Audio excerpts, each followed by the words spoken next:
네, 5학년 친구들 오늘 사회 공부 시작해 보도록 하겠습니다. 자, 학습 문제 읽어볼까요? 유교 질서를 바탕으로 한 조선시대 사람들의 생활 모습을 알아볼까요? 라고 되어 있습니다. 자, 유교 질서를 바탕으로 한 조선시대 사람들의 생활 모습. 조선시대 사람들의 생활 모습에 유교가 큰 영향을 끼쳤다고 하는데 어떤 것들이 있는지 한번 알아보도록 하겠습니다. 내가 만약 조선시대에 태어났다면 어떤 모습으로 살고 있을지 이야기해 봅시다. 학교에서 이렇게 공부하고 있진 않았겠죠. 아마 서당을 다니고 있었을지도 몰라요. 예, 그리고 여학생들은 집에서 바느질을 하고 있었을지도 모르겠습니다. 예. 자, 조선시대의 생활 모습이 궁금해진 영재는 조선의 유교 질서가 사람들의 생활에 어떤 영향을 미쳤는지 알아봤습니다. 라고 되어 있습니다. 자, 그래서 조선 질서에 따른 유교 질서에 따른 조선 시대의 생활 모습 알아보기라고 되어 있는데요.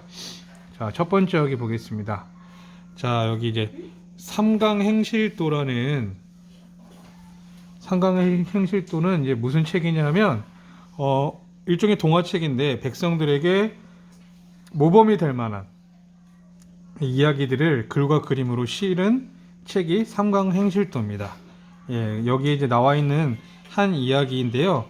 최루백이라는 사람의 이야기예요. 예, 최루백이라는 효자가 살았는데 이 사람의 아버지가 사냥을 갔다가 호랑이한테 잡혀 죽었대요. 그래서 이 최루백이 호랑이를 잡아서 아버지의 원수를 갚고 아버지의 장례를 치르고 3년 동안 무덤을 지키며 못다한 효도를 다했다는 그런 이야기에 삼강행실도에 실렸던 이야기입니다. 자, 삼강행실도에 이런 최루백의 이야기를 실은 까닭은 무엇일까요? 예, 바로 유교에서 강조하는 효도를 실천하도록 하기 위해서 이런 최루백의 이야기를 실은 거예요. 자, 그 밑에 이제 보겠습니다. 자, 아래 왼쪽에 있는 그림에서 볼 수 있는 건 무엇일까요? 남자와 여자는 분리된 공간에서 생활해야 한다라고. 여기 여자들이 있고 여기 남자들이 이렇게 있습니다. 실제로 조선시대 때 유교의 가르침에 따라 이렇게 지냈다는 얘기예요. 자, 오른쪽에 보면 어르신 제가 짐을 들어드리겠습니다 라고 돼 있죠.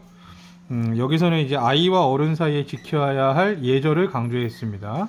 그리고 이제 우더른을 공경하는 예절을 강조한 모습이죠. 자, 여기 내용들을 한번 보도록 하겠습니다. 자, 유교는 나라에 충성하고 부모와 어른께 공경하며 남자와 여자, 아이와 어른 사이에 지켜야 할 예절을 중시했습니다 라고 되어 있어요. 자, 조선은 초기부터 이런 유교의 가르침을 백성들에게 널리 전하고자 노력했으며 유교 질서에 따른 혼인, 장례, 제사 문화를 권장했습니다 라고 되어 있습니다. 자, 요즘에 우리도 설이나 추석 때 제사를 지내고 차례를 지내는 문화 있잖아요. 이런 것도 유교에서 나온 그런 문화라고 할 수 있습니다. 그러나 유교 질서에 따른 생활 모습이 백성들의 문화로 자리 잡기까지는 오랜 시간이 걸렸습니다 라고 되어 있습니다. 자, 그래요. 자, 그 다음 경국대전에 관한 이야기가 나오는데요. 경국대전은 쉽게 얘기하면 법전이에요. 법전. 법이 쓰여 있는 책입니다. 자, 조선은 통치의 기본을 규정한 경국대전을 완성하여 유교 중심으로 나라를 다스리고 사회 질서를 유지하려고 했다라고 되어 있습니다. 자, 이 경국대전은 7대 임금이었던 세조 때부터 9대 임금이었던 성종 때까지 만들어진 책인데요. 성종 때 9대 임금인 성종 때 비로소 경국대전이 집대성되게 됩니다. 여기는 어떤 내용들이 나와 있느냐? 자, 과거제도. 그러니까 이제 시험을 쳐서 관리가 되는 과거제도. 그 다음에 군역이 뭐냐? 백성이라면 일정 기간 동안 이 나라의 군인이 되거나 만약에 자기가 군인이 될 상황이 안 된다 하면 그걸 세금으로 내야 되는 그걸 얘기합니다. 우리 지금 국방의 의무와 같죠.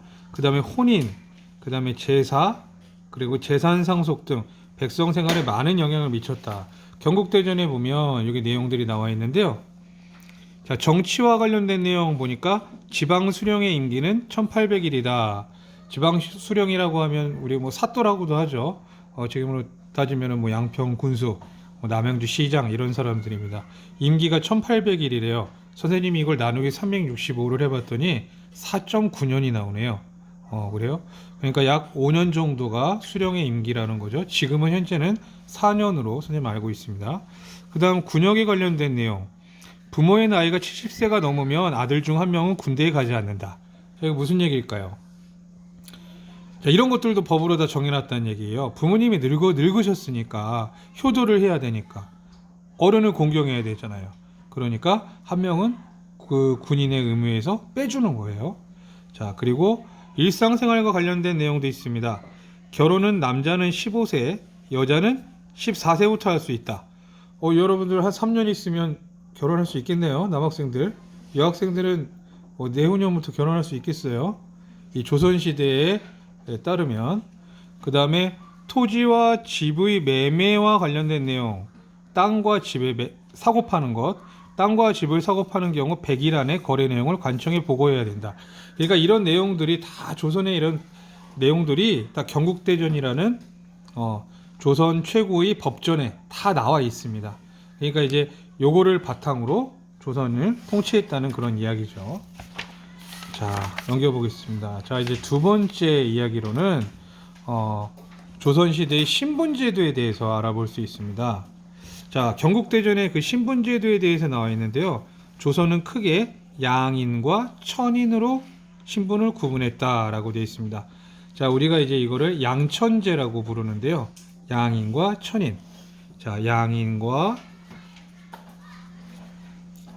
천인입니다. 양인과 천인. 그런데 실제로 이제 조선 사람들은 양인이 세 개로 나뉘어요. 뭐냐면 우리가 알고 있는 양반, 그 다음에 중인, 상민, 그 다음에 천인은 천민.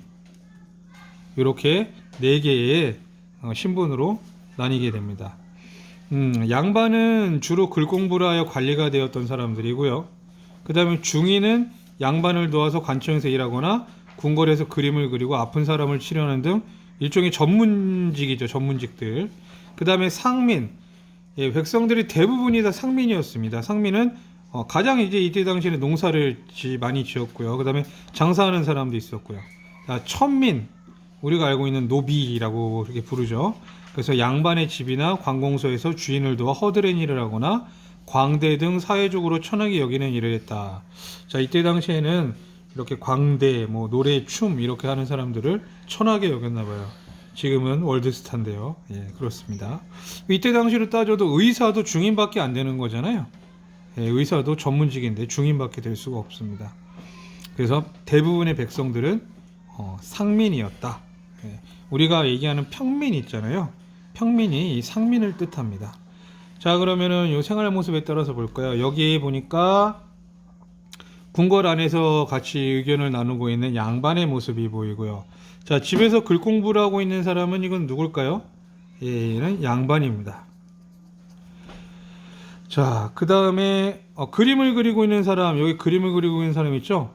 그러니까 이때 당시에는 사진이나 이런 게 없었기 때문에 그림으로 기록을 남겨야 되는 그런 상황이었어요. 그래서 그림을 그리는 사람 중인이고, 그 다음에 여기에 사람을 치료해주는 의사, 아픈 사람을 치료하는 사람, 이건 어떤 신분일까요? 중인입니다. 이것 역시. 자, 그 다음에 여기 물건을 사고 파는 사람 보이나요? 이 사람은 어떤 사람일까요? 상민. 그 다음에 농사 짓는 사람 보이죠? 이 사람도 상민. 자, 그 다음에 이렇게 마당을 쓸고 있는 허드렛이라는 사람이 보이죠? 이 사람은 천민. 자, 그 다음에 여기 외줄타기, 줄타기 하는 사람 모습 보이죠? 이 사람도 천민.